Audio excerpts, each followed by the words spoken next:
Trump प्रशासन को निकी तागिद भारत सह संपर्क खराब महंगा पड़िबो। चीन को काबू करिबा पई भारत जरूरी। भारत प्रति ट्रम्प प्रशासन नीति को नहीं प्रश्न उठाई अमेरिकार पूर्वतन राष्ट्रदूत निकी हेली। अमेरिका भारतर संपर्क रे तिक्तता को से उद्वेग प्रकाश करिसेंती।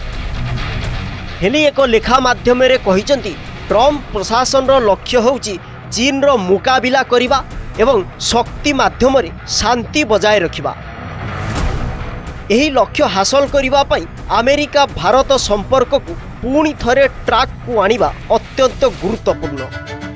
हेली लिखिचंती जे भारत को चीन भली शत्रु दृष्टि रे नुहे बरंग एक गुरुत्वपूर्ण गणतांत्रिक सहयोगी भाव में देखिबा उचित। जदि भारत सहित संपर्क खराब हुए तेबे अमेरिका पाई महंगा पड़िबो, कारण भारत ही एशियार एकमात्र देश जी चीन सहित मुकाबिला करि पारिबो। यह सह शत्रुता अमेरिका पाई एक बड़ रणनैतिक भूल हेबो बोली हेली कहिसेंती। केवल एतिकी नुहे, हेली पुणी कहिसेंती प्रतिरक्षा क्षेत्र में मध्य भारतर गुरुत्व वृद्धि पाउची। अमेरिका, इस्राएल एवं अन्य सहयोगी सहित भारतर संपर्क बढ़ुची। यह ताकू मुक्त विश्वर सुरक्षा आड़कू नेउची।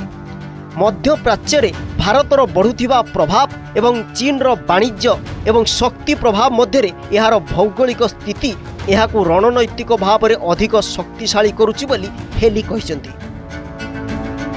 एभली परिस्थिति रे हेली उपदेश देई कहिसेंती जे अमेरिका एवं भारत चीन विरुद्ध रे सेमानंकर सहभागिता को मजबूत करबा उचित एवं वर्तमान रो मतभेद को गभीर करबा उचित नुहे। जदि वाणिज्य विवाद वृद्धि पाए तेबे चीन यार फायदा नेब एवं अमेरिका भारत को परस्पर विरुद्ध रे ठिया कराइबो।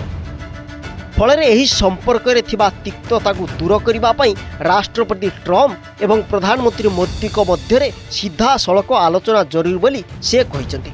Bureau report, OTV.